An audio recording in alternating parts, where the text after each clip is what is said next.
Students, सिंगेज mathematics book जिसके through आपकी IIT JEE mains और JEE एडवांस की एक कॉम्प्रहेंसिव तैयारी हम आपको करा रहे हैं। सिंगेज मैथमेटिक्स बुक ही क्यों? क्योंकि ये बुक बहुत ही लॉजिकल एक्सप्लेनेशन पर चलती है। आपको हर एक वो चीज़ जो IIT JEE मेंस या JEE एडवांस एग्जाम ने कहीं ना कहीं कभी ना कभी कुछ पूछा है या पूछते आ रहे हैं या पूछ सकेंगे या पूछेंगे, कोई संभावना बनती है, हर एक वो चीज़ जो आती है, आ सकती है या आई है, बहुत प्रॉपर मैनर में एक्सप्लेन की है और बहुत स्ट्रैटेजिकली बनाई है। एक बहुत डिटेल्ड बुक्स का एक कलेक्शन है, क्योंकि इन्होंने पूरे 5 बुक्स में पूरे आपके हर एक चीज़ को समाहित किया है। हम कोऑर्डिनेट ज्योमेट्री अभी कर रहे हैं, फिर हम कैलकुलस करेंगे, फिर हम वेक्टर्स इन 3D करेंगे, फिर अलजेब्रा और फिर ट्रिग्नोमेट्री। आप बस प्रॉपरली चीज़ें करिए, अच्छे से नोट्स बनाइए, लेक्चर्स मिस मत करिए और हर एक क्वेश्चन प्रैक्टिस करिए। यही की है इस एग्ज़ाम को क्रैक करने की। आई होप आप जानते हो ये जो सारी चीज़ें हम कर रहे हैं बिल्कुल फ्री ऑफ कॉस्ट है। हम कोई चार्जेस नहीं लेते, हम कोई हिडन कॉस्ट नहीं रखते, हमारे यहाँ कोई सब्सक्रिप्शन खरीदने वाला मॉडल नहीं है, कोई ट्रायल वर्जन या पेड वर्जन जैसा कंसेप्ट नहीं है। हम 100% free of cost quality online education देते हैं। सिंगेज मैथमेटिक्स बुक के थ्रू हम हर एक चैप्टर के हर एक कंसेप्ट को पढ़ते हैं, उनके एग्जाम्पल्स और इलस्ट्रेशंस के थ्रू उन कंसेप्ट्स को कंसोलिडेट करते हैं। चैप्टर्स के सारे कंसेप्ट्स हो जाने के बाद, उस चैप्टर के सारे कंसेप्ट्स कर लेने के बाद, उसके एक्सरसाइजेस के क्वेश्चंस के थ्रू हर वेराइटी के क्वेश्चन का एक्सपोजर लेते हैं और फिर फाइनली हम JEE एडवांस के सारे प्रीवियस ईयर्स क्वेश्चंस करते हैं। मेरा यकीन करिए एक सफिशिएंट और बहुत प्रॉपर तैयारी आपकी हो रही है, बहुत ही स्ट्रैटेजिक, बहुत वेल प्लान्ड तैयारी आपकी हो रही है, अगर आप बस फेथ रखते हुए चीज़ें फॉलो करते चले तो। इसी के साथ if you want to have our notes, you can click on the link get notes given in the description of this video. Let's get started students.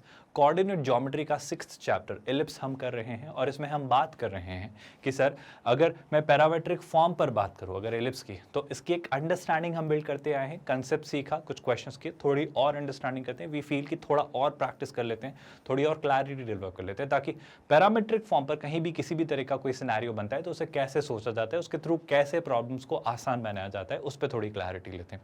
तो कुछ और क्वेश्चंस के साथ ये डिस्कशन शुरू करते हैं। आज का पहला क्वेश्चन आपके सामने ये रहा। वो क्या बोल रहा है? बहुत बेहतरीन, बहुत अच्छा और बहुत मज़ेदार सा एक क्वेश्चन है, लेकिन इसे सोचेंगे कैसे, इसको करेंगे कैसे? मेरा यकीन करिए एक अच्छा क्वेश्चन है। वो क्या बोल रहा है? Find the greatest area of the rectangle that can be inscribed in this ellipse.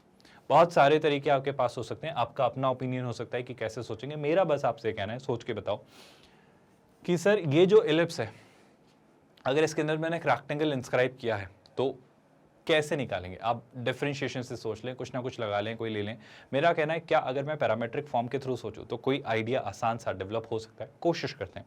पहले तो समझते हैं कि एलिप्स में रेक्टेंगल कैसे फॉर्म होगा, शायद वही हमारी हेल्प करेगा चीज़ों को बहुत अच्छे से विजुअलाइज या वर्कआउट करने में। तो ये रहे आपके क्लियरली एक्स एक्सिस और वाई एक्सिस। सर इसमें मान लो आपके पास एक एलिप्स है, सो लेट्स से ये रहा वो आपका ellipse. Do you all agree with this? I am really sorry for this. ये अगर आपका एलिप्स है which is centred at where, which is centred at origin, है ना? हम वही स्टैंडर्ड सा एलिप्स ले रहे हैं।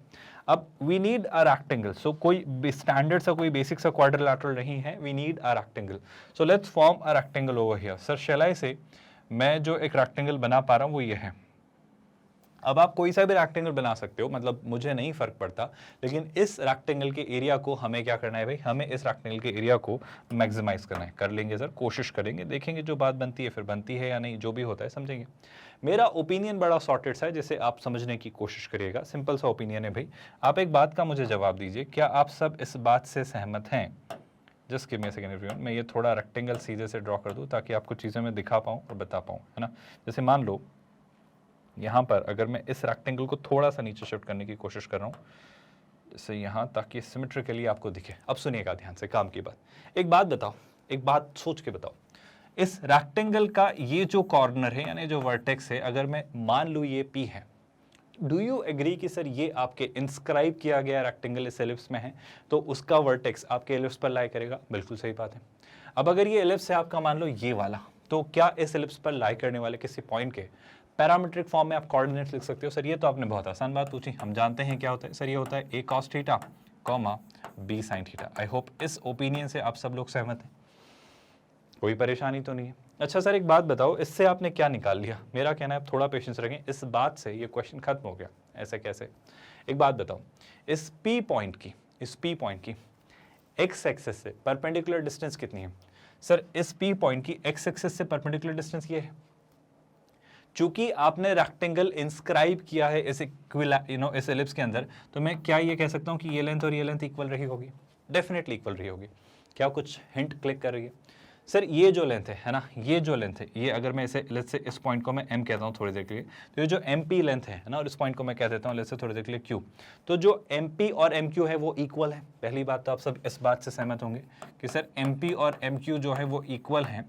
और अगर मैं आपसे पूछूं mp की वैल्यू, mp की लेंथ की अगर बात करूं स्पेसिफिकली, तो ये mp की लेंथ है जो कि क्या है, x एक्सिस से पॉइंट p की परपेंडिकुलर डिस्टेंस, जो कि शैलाई से अगर मैं इसे o कहूं, है ना, इस पॉइंट को मैं कह लेता हूं r और इसे कह लेता हूं मैं t, और इस पॉइंट को मैं कह लेता हूं t, है ना, RST, बिल्कुल सही। तो जो OT होगा और जो MP होगा शैलाई से, वो भी इक्वल होगा, बिल्कुल इक्वल होगा सर। तो अगर मैं MP ढूंढना चाह रहा हूं तो OT है, और OT क्या है सर, इस पॉइंट की परपेंडिकुलर डिस्टेंस जो कि टेक्निकली b sin थीटा है। I hope you are getting my point. इस पॉइंट की x एक्सिस से परपेंडिकुलर डिस्टेंस आपकी इस पॉइंट की x एक्सिस से परपेंडिकुलर डिस्टेंस क्या होगी, b sin थीटा, इसका y coordinate, right. But of course in a modulus, क्योंकि मुझे नहीं पता b sin थीटा नेगेटिव होंगे पॉजिटिव, वो डिपेंड करेगा, तो मैं मॉड ले लेता हूं। तो मैं डिस्टेंस वाइज अगर बात करूं तो कितना आता है सर, ये आता है आपका b sin theta. I hope आप सब इस बात से सहमत हैं। लेकिन सर टेक्निकली हम अभी रेक्टेंगल के एरिया तक जाना चाह रहे हैं, तो मुझे पूरा PQ चाहिए।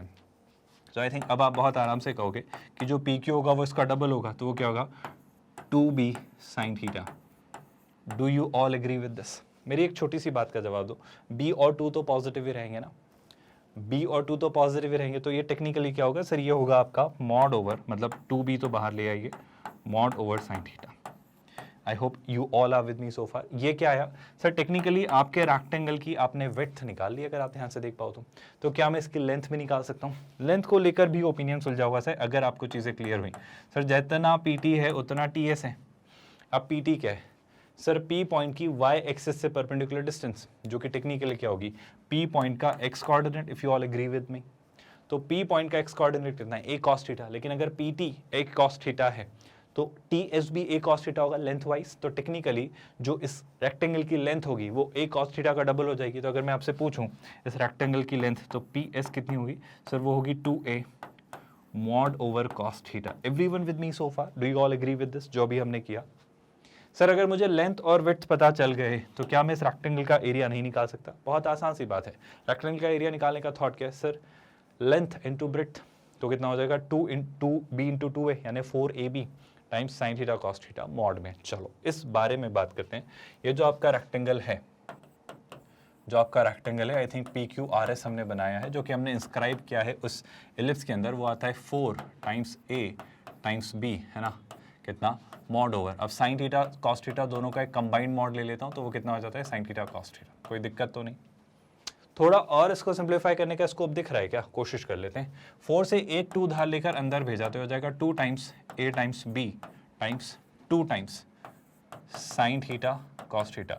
ऐसा क्यों किया? अगर मैं अब आपको ट्रिगो का कंसेप्ट याद दिलाऊं तो हम जानते हैं sine 2 theta, 2 sine theta cos theta होता है। उससे क्या, उससे मैं इसे थोड़ा ऐसा लिख सकता हूँ क्या, इसे मैं लिखता हूँ 2AB टाइम्स साइन 2 थीटा। अब यहां पर अगर बात की जाए तो थोड़ा इस बात को ध्यान से देखिए, साइन 2 थीटा मतलब क्या? अब एरिया जो है आपका वो टोटली डिपेंडेंट है सर आपकी थीटा की वैल्यू पर। मुझे क्या करना था, मुझे एरिया मैक्सिमाइज करना था, जो उस क्वाड्रिलैटरल का, जो उस रेक्टेंगल का, जो कि इस एलिप्स के अंदर आपने इंस्क्राइब किया है। Do you all get that? तो सिमेट्रिकली चीजें बहुत एडजस्टेड हो जाएंगी। साइन 2 थीटा, क्योंकि ए और बी तो फिक्स्ड है ना, तो वेरिएबल कौन है, थीटा। मुझे एक बात का बस पॉइंट इल्म दीजिए कि सर साइन 2 थीटा मैक्सिमम कब होगा? साइन 2 थीटा मैक्सिमम कब होगा? सर मेरे ख्याल से साइन 2 थीटा बेसिकली आपका साइन फंक्शन की मैक्सिमम वैल्यू क्या होती है, 1।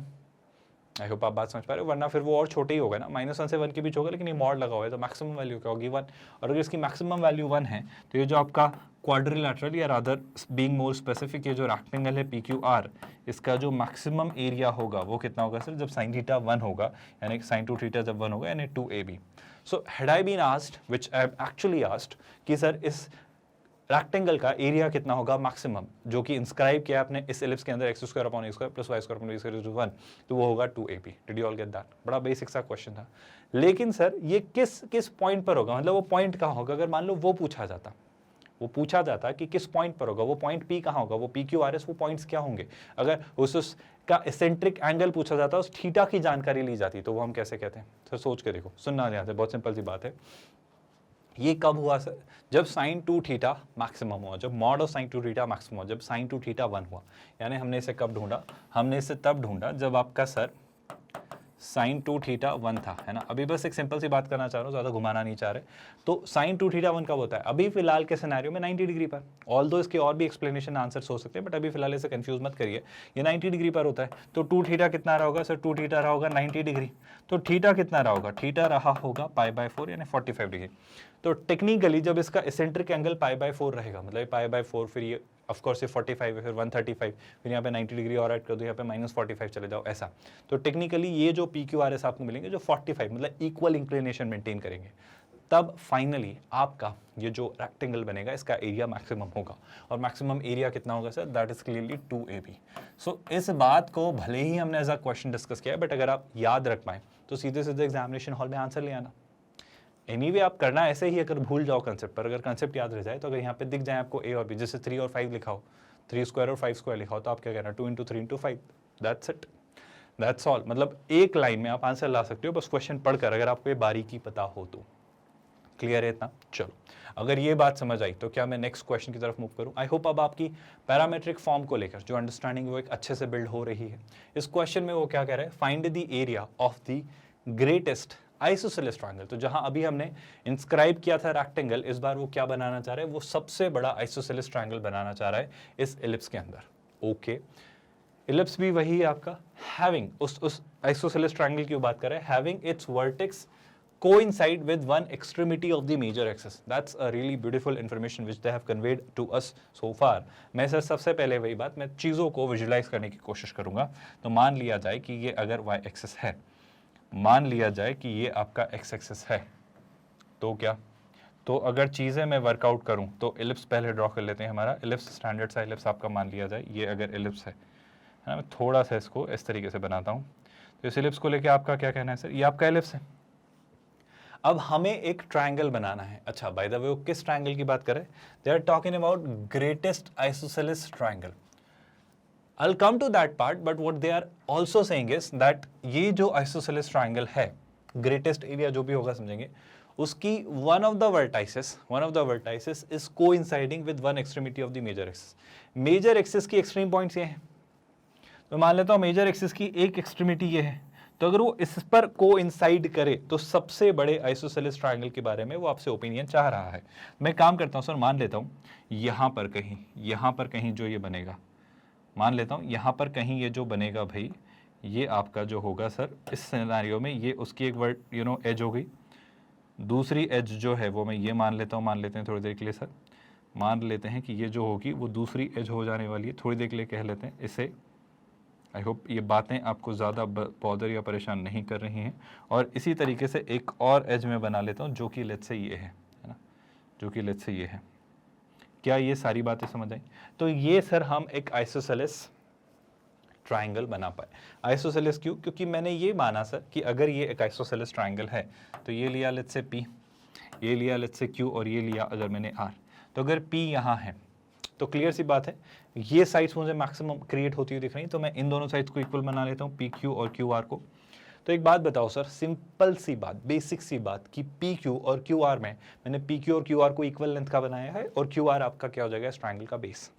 तो ट्रायंगल का एरिया निकालने का थॉट बड़ा सिंपल सा हमारा क्या रहेगा? अगर मैं इस पॉइंट को थोड़ी क्लिक कर दूँ, लेट्स से M है ना, तो मैं half base into height apply कर दूंगा, और फिर उसे मैक्सिमाइज करने के लिए जो भी हम कर सकते हैं हम करेंगे। पर क्या आपको आइडिया समझ आ रहा है?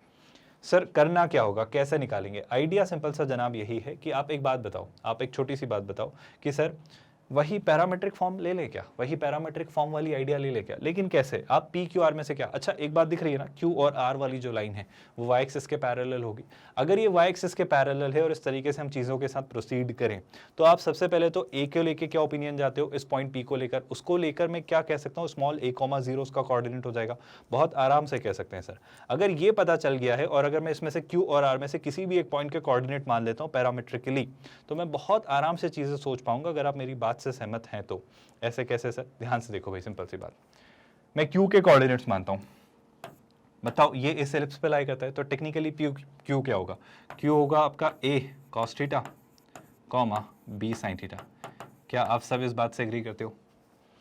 अब अगर ये Q है जो कि क्लियर सा सर सब कुछ चीज़ें सिमेट्रिकल हैं, एलिप्स सिमेट्रिकली डिजाइंड है, ये प्रॉपर्ली डिजाइंड है, ये प्रॉपर्ली डिजाइंड है, तो ये लाइन जो है आपकी QR ये पैरेलल यानी क्योंकि ये क्लियरली आइसोसेलेस है, तो R का जो x कोऑर्डिनेट होगा वो वही होगा जो Q का है। बिल्कुल सही बात है सर। तो R का x कोऑर्डिनेट क्या होगा सर? वो हो जाएगा a cos थीटा।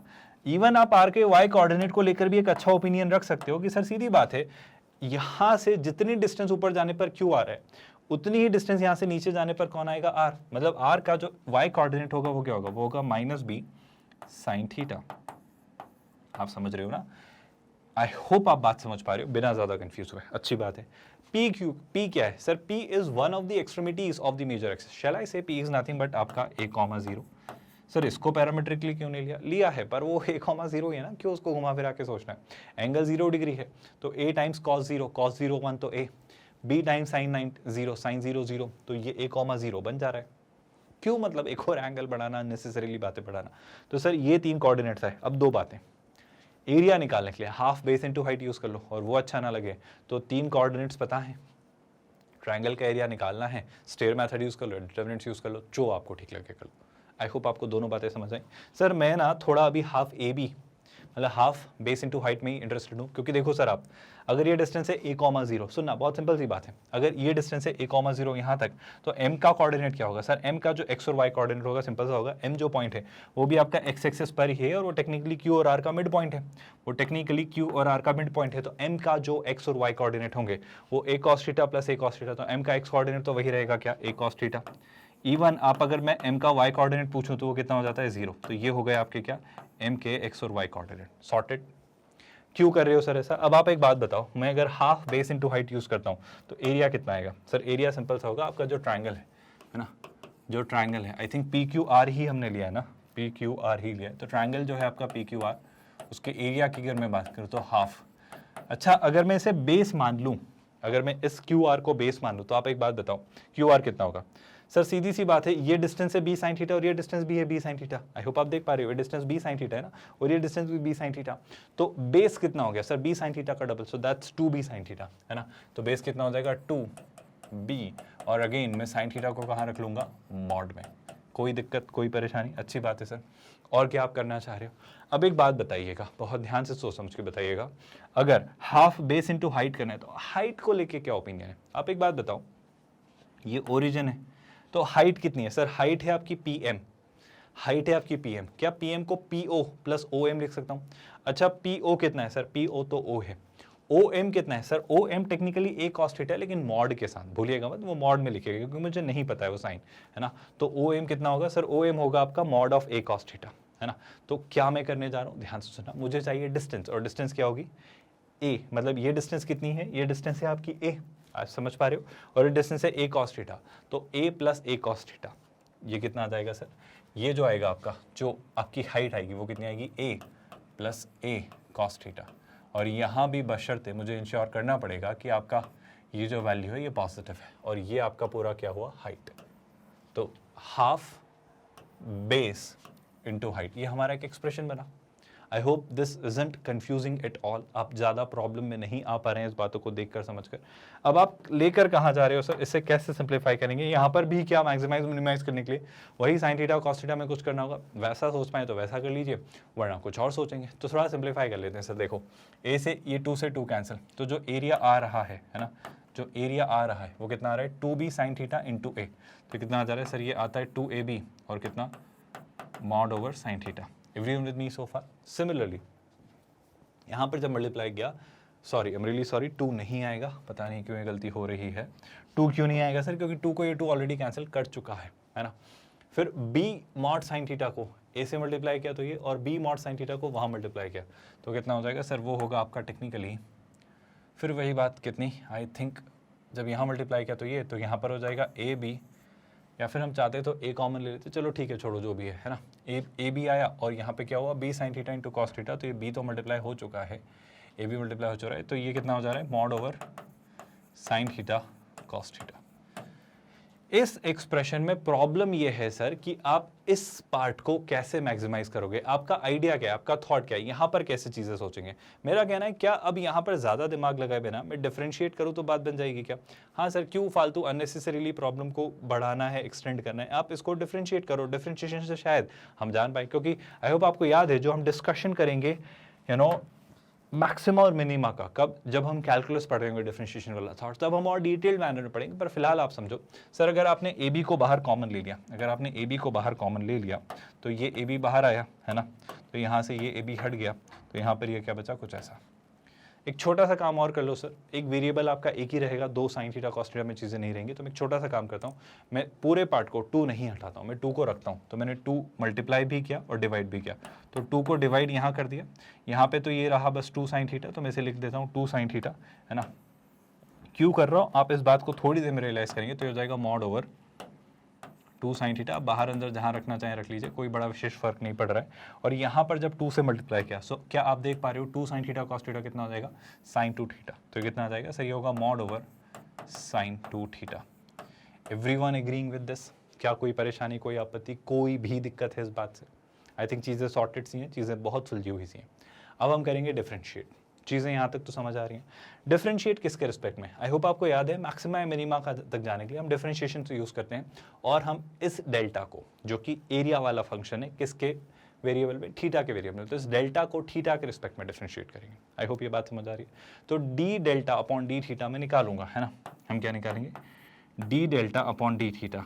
बस प्रॉब्लम यही क्रिएट करेगा कि sir can we get rid of this mod, क्या हम इस मॉड को सिंप्लीफाई करके हटा सकते हैं, क्योंकि मुझे मॉड जम नहीं रहा है, मुझे मॉड अच्छा नहीं लग रहा है। तो एक बात बताओ, क्योंकि मॉड का डिफरेंशिएशन थोड़ा मुश्किल होता है, हमने थीटा कहाँ लिया था, हमने थीटा यहाँ लिया था, फिर से सुनिएगा, हमने थीटा कहाँ लिया था, यहाँ लिया था।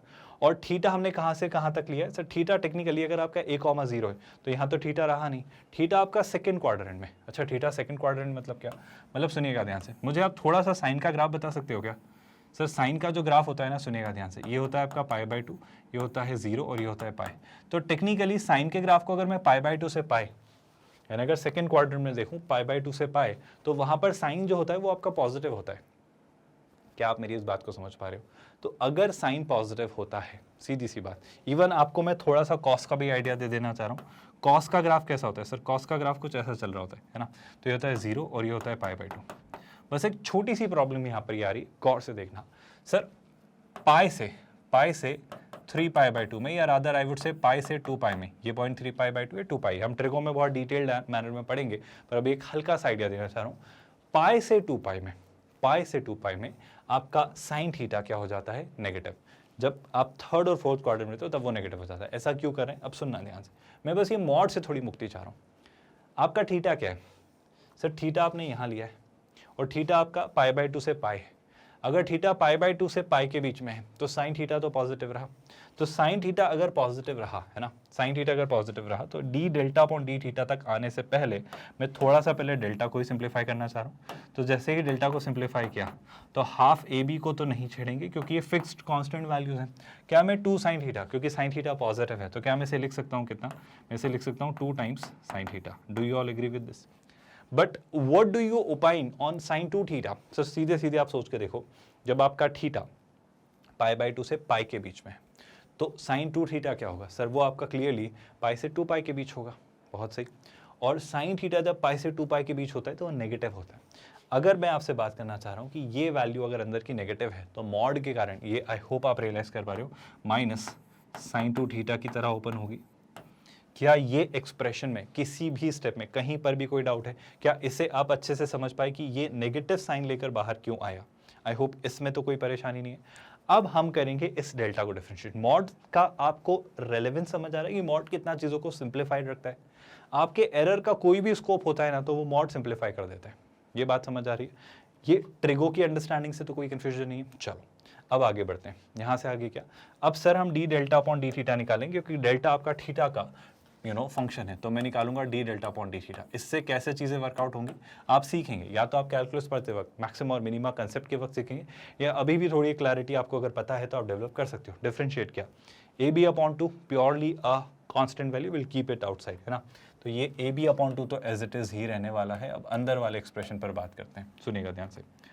2 sine theta, sir sine theta का डिफरेंशिएशन कॉस थीटा, तो ये कितना हो जाएगा सर, ये होगा 2 कॉस थीटा। तो ये डेरिवेटिव जो आता है ये हो जाता है 2 कॉस थीटा माइनस, गौर से देखिए, sine 2 theta, chain rule use करेंगे, साइन 2 थीटा का डिफरेंशिएशन कॉस 2 थीटा और 2 थीटा का differentiation theta, sorry 2, I hope आप बात समझ पा रहे हो, क्या कोई कंफ्यूजन तो नहीं है। तो 2 कॉस 2 थीटा है ना, तो ये कितना हो जाएगा सर, ये होगा माइनस 2 कॉस 2 थीटा। कोई दिक्कत, कोई परेशानी।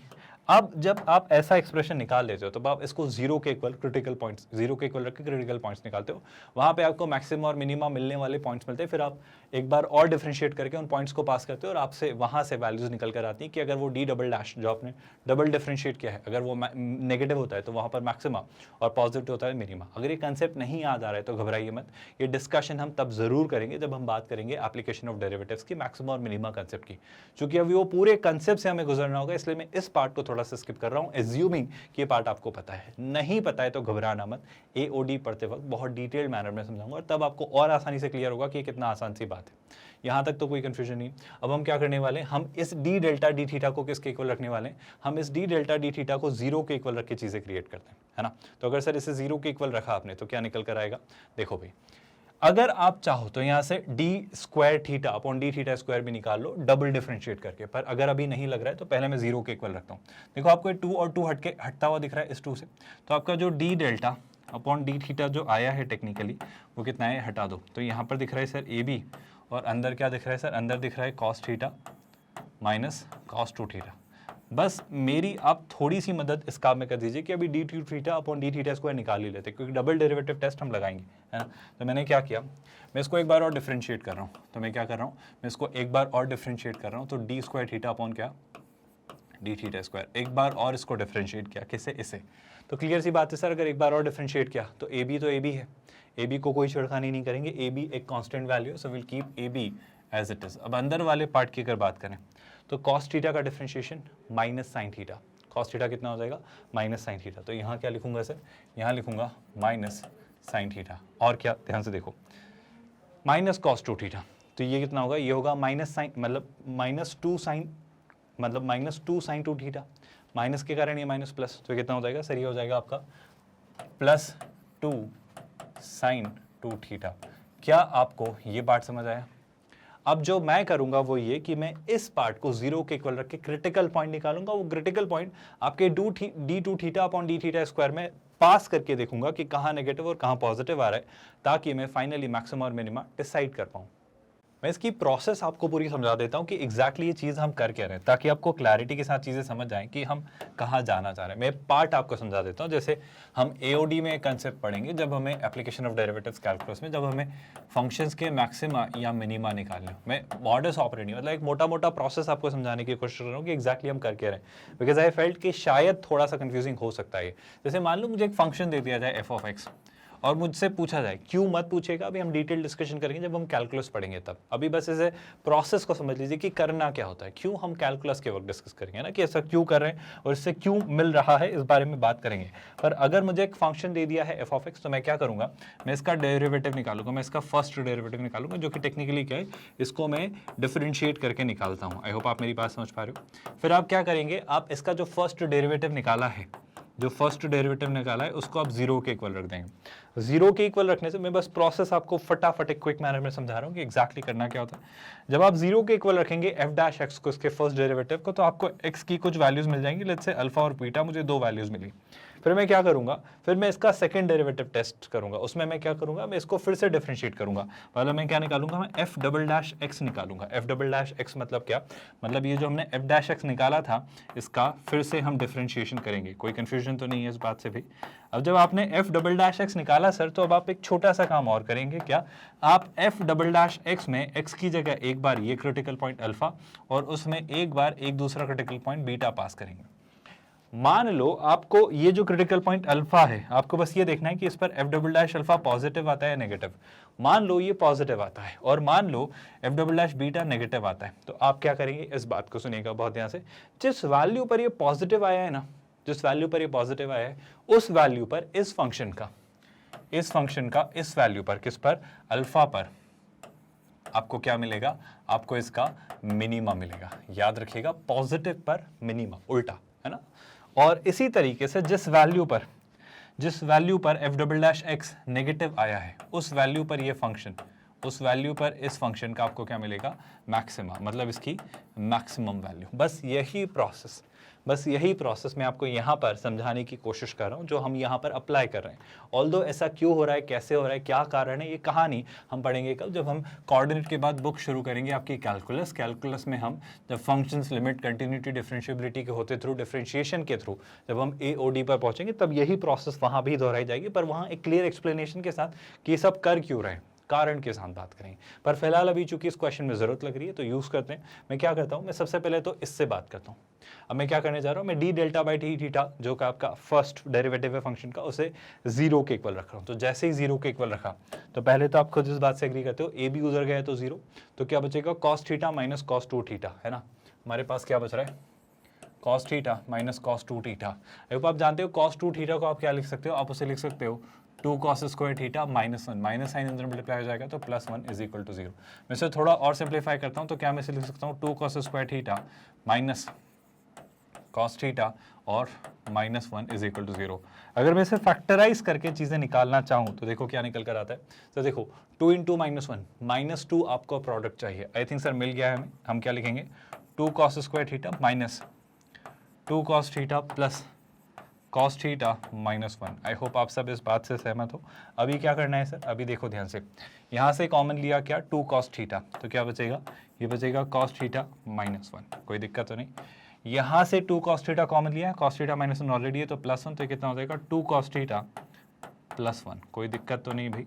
यहाँ से मुझे क्रिटिकल पॉइंट मिलेंगे, क्रिटिकल पॉइंट मतलब अभी फिलहाल मैं थीटा की वैल्यू तक नहीं जा रहा, मैं बस इसे ऐसे ही रख लेता हूँ कि cos थीटा मुझे क्या मिला, एक तो 1 है ना, और यहाँ से अगर मैं cos थीटा आपसे पूछूं तो ये कितना मिल रहा है सर, ये मिल रहा है माइनस 1/2। क्या आप सब यहाँ तक क्लियरली समझ पा रहे हो चीज़ों को। अच्छा सर cos थीटा माइनस 1/2 कब होता है, समझना, ध्यान से समझना। cos थीटा माइनस 1/2 जब होता है तो सोच के देखो cos थीटा 1 कब होता है और cos थीटा माइनस 1/2 कब होता है। ये मैं थीटा की वैल्यूज निकालना चाह रहा हूँ। सर cos थीटा 1 कब होता है, यहाँ पे जो थीटा की वैल्यू आ रही है ये 1 90 डिग्री, क्लियर सी बात है सर, ये हो जाएगा आपका क्या 90 डिग्री। आई होप आप सब इस बात से एग्री कर रहे हो। ये आपके वही आ रहे हैं अल्फा और बीटा, अगर आप समझ पा रहे हो तो। cos थीटा माइनस 1/2, थोड़ी सी क्लैरिटी फिर से मैं देना चाह रहा हूँ, एक बात सोच के बताओ, माइनस 1/2 cos थीटा नेगेटिव कहाँ होता है सर, cos थीटा हम जानते हैं फर्स्ट क्वाड्रेंट में आपको नेगेटिव वैल्यू देता है, मतलब अगर मैं पाई में से सब्ट्रैक्ट करूँ चीज़ें तो मुझे नेगेटिव वैल्यू ने फर्स्ट क्वाड्रेंट के करस्पॉन्डिंग वैल्यू मिलती है। अब सोच के बताना, मैं यहाँ पर माइनस 1/2 तक पहुँचना चाह रहा हूँ, थोड़ा सा एक थॉट लेकर, कैसे सुनिएगा ध्यान से। अगर cos थीटा लिखा है माइनस 1/2 तो माइनस को एज इट इज रखते हैं, क्या मैं cos 1/2 को कुछ लिख सकता हूँ, माइनस को हम कीपिंग असाइड, बिकॉज cos 1/2 कहाँ होता है सर, sin 30 1/2 होता है, तो cos 60 1/2 होता है। ऐसा कैसे आप निकाल ले रहे हो, हम सीखेंगे इस बारे में। तो cos 60 कितना होता है 1/2, cos 60 यानी कितना सर π/3, कोई कंफ्यूजन तो नहीं है, कोई दिक्कत। अब आप एक बात बताओ, अगर मैं यहाँ पर cos थीटा को तो ऐसे ही रखता हूँ, लेकिन इसे मैं नेगेटिव साइन को कवर करने के लिए मैं यहाँ पर ऐसा लिखता हूँ, सुनिएगा ध्यान से, बहुत ध्यान से, cos पाई माइनस π/3। सर आपकी मर्जी है कि आप ऐसे हर कुछ कैसे लिख देते हो, ये मुझे कैसे क्लिक कर रहा है हम बात करेंगे जब हम ट्रिगो पढ़ेंगे। अभी प्लीज इस बात को समझिए, क्योंकि इस क्वेश्चन में उन्होंने ना सिर्फ डिफरेंशिएशन यानी कैलकुलस बल्कि ट्रिगो भी यूज किया, और ऐसे ही IIT JEE मेंस और एडवांस्ड आपको क्वेश्चंस पूछेगा। फिलहाल अगर वो मुझसे पूछ रहा है cos पाई माइनस π/3 से आप कैसे डील करोगे, तो ये आपने क्यों लिखा, क्योंकि सुनना, सेकेंड क्वाड्रेंट इसके पीछे गए, पाई में से सब्ट्रैक्ट किया तो यहाँ से पीछे गए तो आप सेकंड क्वाड्रेंट में आ गए हो, है ना। ये आपका पाई होता है, इससे पीछे किया तो आप सेकंड क्वाड्रेंट में आ गए। पाई के कारण कॉस कॉस ही रहेगा, लेकिन पाई माइनस सेकंड क्वाड्रेंट में कॉस नेगेटिव होता है, तो वो कितना हो जाएगा माइनस कॉस π/3। यानी कि मैं कुछ ऐसा पा रहा हूँ, मैं क्या पा रहा हूँ, cos theta is equal to, ये बन जा रहा है कॉस 3π माइनस पाई, दैट्स 2π/3। तो ऐसे हर बार तो हम नहीं करते कि बस थीटा 2π/3 होगा, बट फिलहाल अभी फिलहाल आपका जो पॉइंट है वो 0 से पाई के बीच है, तो आपका दूसरा थीटा कितना आएगा 2π/3।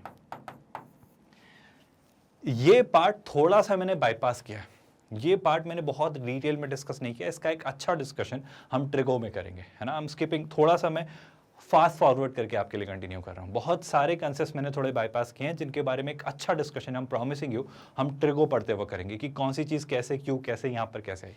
पर अभी फिलहाल मेरा यकीन करिए, जब हम ट्रिगो पढ़ लेंगे तो ये बातें आपको बहुत आसान लगेंगी, पर फिलहाल अगर मैं सीधी सी बात करूं तो थीटा की दो वैल्यूज हैं, ये वही बात है अल्फा और बीटा है। अब मैं क्या निकालूंगा, एफ डबल डैश एक्स। आई होप आप मेरी बात समझ पा रहे हो। जब हमने निकाला एफ डबल डैश एक्स, तो sir F double dash x technically हम निकाल चुके हैं, या आप कह रहे हैं एफ डबल डैश एक्स। अब सोचो ए और बी तो पॉजिटिव है, तो मेरे डिसाइडिंग फैक्टर्स कौन है, ये दोनों, है ना। अब सोच के देखना, अगर मैं इसके अंदर पहले क्या पास करता हूँ, ये आपका डबल डैश एक्स है ना, जो आपका सेकंड डेरिवेटिव है, इसके अंदर एक बार पाई बाय 2 रखता हूँ। जैसे ही पाई बाय 2 पास किया तो ए बी तो पॉजिटिव, मैं किसके लिए देख रहा हूँ, पहले भी पाई बाय 2 के लिए, पाई बाय 2 के लिए ए बी तो पॉजिटिव है, बिल्कुल सही बात। अब अंदर सोच के देखो, ये नेगेटिव है।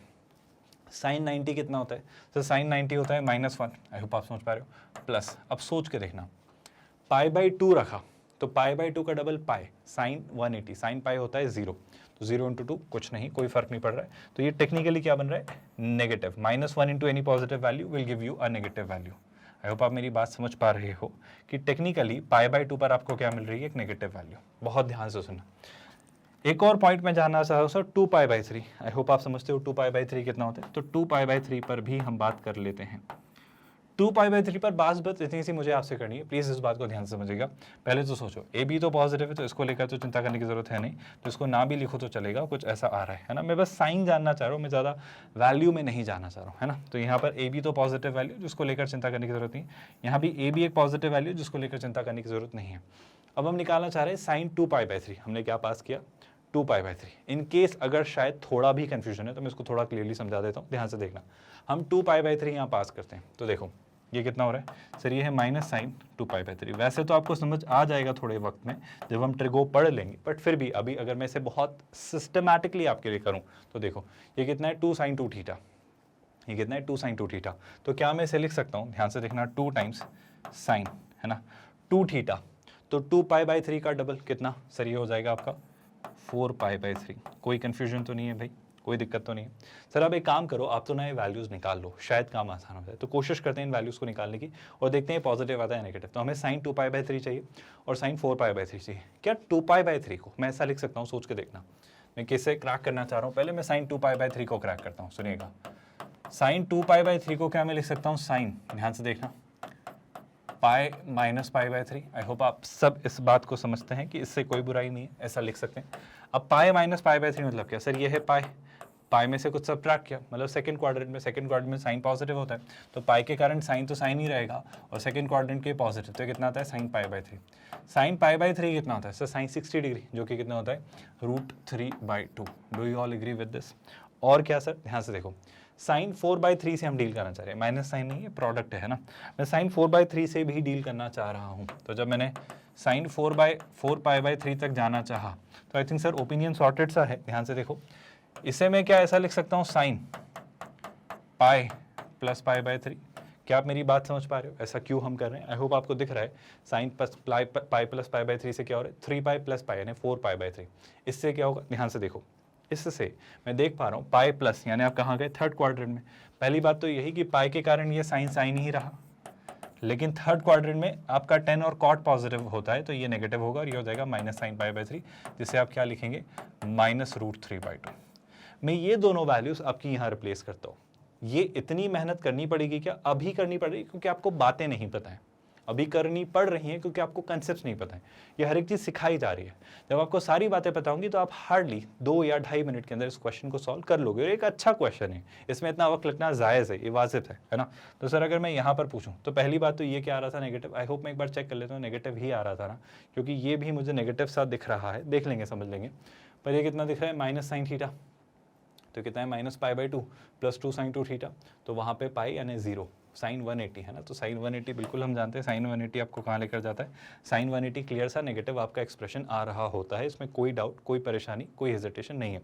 अब अगर मैं दूसरी वैल्यू की बात करूँ, अगर हमने 2 पाई बाय 3 जब पास किया तो ये नेगेटिव आ रहा है या पॉजिटिव, इस बारे में भी जान लेते हैं। तो इसको देखने की कोशिश करते हैं कि यहाँ पर क्या आ रहा है। ध्यान से देखो, जब साइन 2 पाई बाय 3 यहाँ पे रखा मैंने, तो देखो क्या आ रहा है, साइन 2 पाई बाय 3, यानी ये आपकी वैल्यू साइन 4 पाई बाय 3, तो √3/2 और -√3/2। जब यहाँ मैंने रखा क्या, जब यहाँ मैंने रखा √3/2, तो ये आया -√3/2, है ना, प्लस 2 तो ऑलरेडी है ही, है ना, और 2 के साथ ये कितना आ रहा है, ध्यान से देखो, 2 के साथ ये आ रहा है -√3/2, तो कितना हो जा रहा है, ये आपका हो जा रहा है माइनस, ये आ जा रहा है आपका -2 टाइम्स √3/2।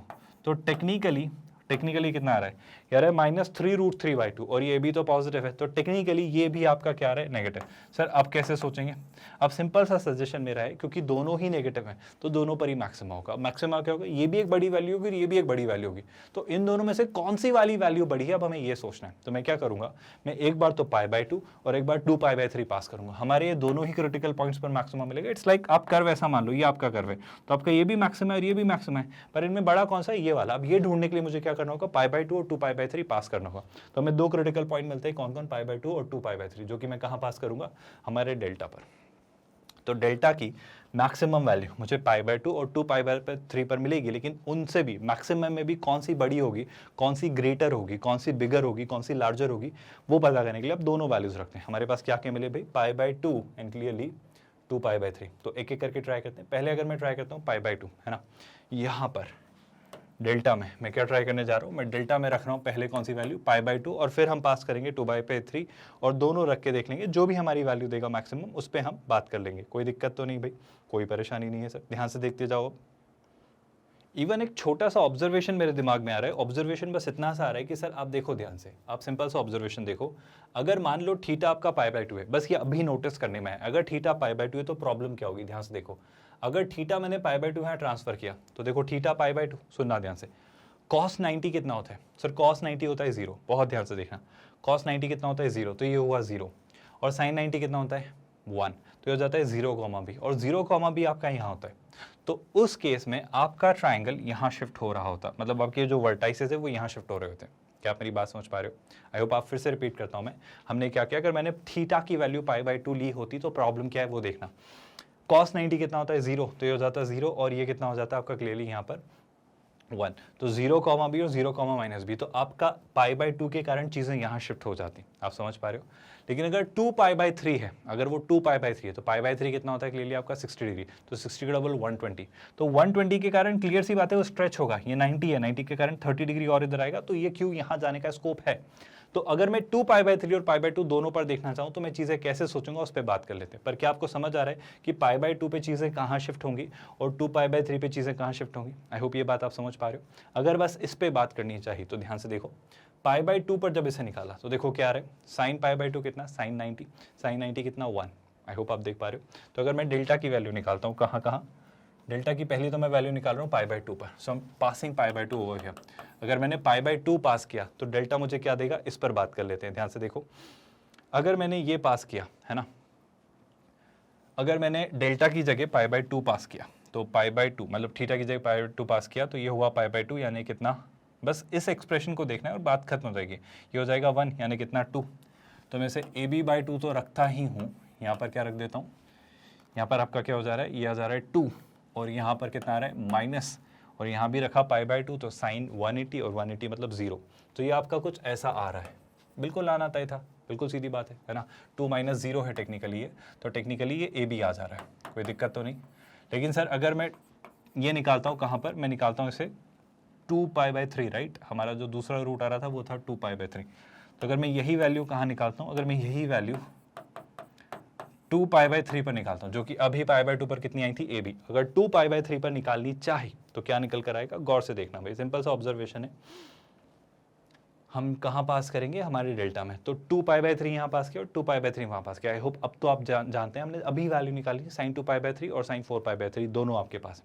तो AB/2 तो एज इट इज रहेगा, इससे छिड़कानी नहीं करेंगे, तो AB/2 एज इट इज, है ना।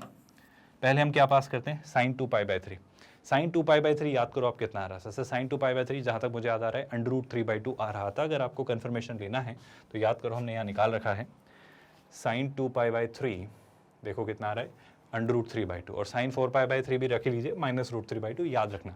तो sin 2π/3 जब आपका आता है √3/2, जिसे मैं पास करता हूँ यहाँ, है ना, तो ये है √3/2, 2 से 2 कैंसिल, तो कितना आ जाएगा √3। Do you all agree with this? तो कितना आता है सर √3 माइनस, बहुत ध्यान से देखिएगा अभी सर, सिंपल सा काम, sin 2 थीटा sin 4π/3, ये कितना हो जाएगा -√3/2, माइनस माइनस प्लस, तो कितना हो जाएगा सर, ये हो जाने वाला है +√3/2। कोई परेशानी, कोई दिक्कत, कोई इशू आई थिंक नहीं है। अब अगर हम चीज़ें सिंप्लीफाई करें, आई होप ये बात आपको समझ आई है कि कैसे निकल कर आई हैं। अब अगर यहाँ से मैं चीज़ें सिंप्लीफाई करूँ तो देखो सर ध्यान से, सिंपल सी बात है। यहाँ पर अगर मैं ए बी के साथ इस 2 को अगर अंदर भी शिफ्ट कर दूँ तो मैं इससे और इसे कंपेयर करना चाह रहा हूँ। तो इसे हमने रखा यही ए बी, इसे हमने यहीं रखा ए बी, और इस 2 को अगर मैंने अंदर शिफ्ट किया तो कितना आ जाता है सर? ये जाता है √3/2 और ये कितना आता है? √3/4। अब बहुत काम से, बहुत सिंपल सी बात को ध्यान से देखना, बहुत आराम से। एक बात बताओ सर, √3 को अगर मैं कॉमन भी ले लेता हूँ, अगर मैं √3 को कॉमन भी ले लेता हूँ तो √3 को मान लो मैंने यहाँ लगाया और ये 1 और ये यहाँ लगाया, सोच के बताओ सर 1/2 और 1/4 कितना होता है? ये है आधा, और ये कितना है? 0.25, तो ये होता है 3/4। तो सर यहाँ पे ये कितना देगा आपको? 3/4। मैं इस वाले पार्ट को 3/4 करके यहाँ लिख देता हूँ, तो ध्यान से देखना, ये है 3 times √3 times 4/4 times A B. अब सुनना ध्यान से काम की बात, ये है 3, ये है 1.732। 3 का 1.7 टाइम्स 4 से ज़्यादा होगा, क्योंकि 3 का 1 टाइम्स कितना होता है? 3। अब 3 का 1.7, 3 का इवन 1.5 भी टाइम होता तो 4.5 हो जाता। मेरी बात समझ पा रहे हो ना? तो मैं क्या कहना चाह रहा हूँ, मैं आपसे कहना चाह रहा हूँ कि वो 3 का 1.7 टाइम्स है, मतलब वो 4 से ज़्यादा ही होगा। न्यूमरेटर 4 से बड़ा है, डिनोमिनेटर 4 है, तो शैलाई से ये एक्सप्रेशन 1 से बड़ा होगा, यानी ये 1 पॉइंट समथिंग ए बी होगा और ये 1 टाइम्स ए बी है। इन दोनों में बड़ा कौन है सर? ये। आई होप बहुत कॉम्प्लिकेट मैंने नहीं कर दिया। तो मैं थीटा की वैल्यू फाइनली जो कंक्लूड करूंगा वो क्या होगी भाई? थीटा की वैल्यू जो हमारे लिए एक्सेप्टेबल है वो फाइनली क्या होगी? आप बोलोगे सर आपके लिए कौन सी वैल्यू होगी? 2π/3। आप थीटा की वैल्यू π/2 नहीं लेंगे, आप थीटा की वैल्यू क्या लेंगे भाई? 2π/3। यानी मैं अगर इस क्वेश्चन का आंसर करूं तो वो क्या पूछना चाह रहा था? Find the area of the greatest isosceles triangle. तो एरिया पूछा जा रहा था, तो ये आपका ग्रेटेस्ट एरिया होगा कितना? 3√3/4 टाइम्स ए बी। पर मुझसे पूछा जाता इसेंट्रिक एंगल, अगर मुझसे मान लो वो पूछता इसेंट्रिक एंगल, तो इसेंट्रिक एंगल क्या कहता? वो जो थीटा है वो आपका मिलेगा 2π/3 पर, और चूंकि उसने एरिया पूछा है तो वो है 3√3/4 टाइम्स कितना? A B. ये आपका उस आइसोसेलेस ट्रायंगल का हाईएस्ट लार्जेस्ट पॉसिबल एरिया होता जो आप इस तरीके से बता रहे होते। क्या पूरा क्वेश्चन बहुत बेसिक से मैनर में समझ आया? आई थिंक अभी कोई डाउट या परेशानी नहीं है, बहुत सॉर्टेड सी बातें हमारे सामने लिखी गई हैं। चलो यहाँ तक चीज़ें क्लियर हैं, ये क्वेश्चन समझ आया। आई अंडरस्टैंड थोड़ा लंबा हो गया क्योंकि हमने चीज़ें बहुत डिटेल मैनर में की, हर एक एस्पेक्ट को एक्सप्लोर किया, पर मेरा यकीन है हर एक चीज़ क्लियर होती चली, कहीं कोई कन्फ्यूजन का स्कोप नहीं है। बस एक बात याद रखना कि IIT JEE मेंस और JEE एडवांस ऐसे ही चीज़ों को पूछेगी। वो बस ऐसे ही एक क्वेश्चन नहीं दे देंगे उठा के कि बस आपको एक कंसेप्ट का क्वेश्चन पूछा है, वो आपको अलग अलग कंसेप्ट्स को मर्ज करके पूछेंगे, और यही तैयारी आपको ये बुक करवाती है।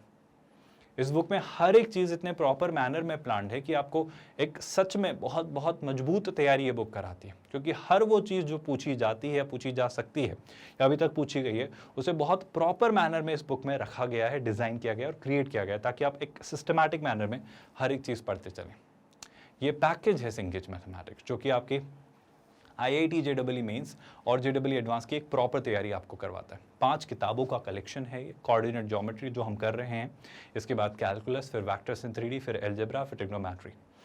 बहुत डिटेल्ड मैनर में हम हर एक चैप्टर के हर एक कंसेप्ट को पढ़ रहे हैं, उसके बाद हम उनके एग्जाम्पल्स करते हैं ताकि उन कंसेप्ट्स को मजबूती से हम इम्बाइब कर पाएँ। फिर हम उसके एक्सरसाइजेस के क्वेश्चंस करते हैं, जिसमें हर वैरायटी के क्वेश्चन का हम एक्सपोजर लेते हैं, हर कैटेगरी जो आपकी इन एग्जाम्स में पूछी जाती है उनका हम एक्सपोजर लेते हैं, चाहे वो सिंगल करेक्ट हो, मल्टीपल करेक्ट हो, या फिर न्यूमेरिकल आंसर टाइप, आपके matrix match type, linked answer based question, comprehension based question, हर वो चीज़ जो एग्जाम पूछ सकती है। और ये सब कुछ हो जाने के बाद हम वही चीज़ें खत्म नहीं करते, हम ऐड ऑन करते हैं एक एक्स्ट्रा पार्ट के साथ। हम JEE एडवांस्ड के प्रीवियस ईयर्स क्वेश्चंस करवाते हैं आपको, ताकि आपको दिखा पाएँ कि देखो चीज़ें आसान हैं, हम सिस्टमैटिकली फॉलो कर रहे हैं हर एक चीज़, हम एडवांस लेवल के क्वेश्चन बहुत आराम से कर पा रहे होते हैं, आप खुद ये फील करते हो। मतलब एक बहुत प्रॉपर तैयारी बिल्कुल free of cost mathematics subject की आपकी IIT JEE मेंस और JEE एडवांस की करवाई जा रही है।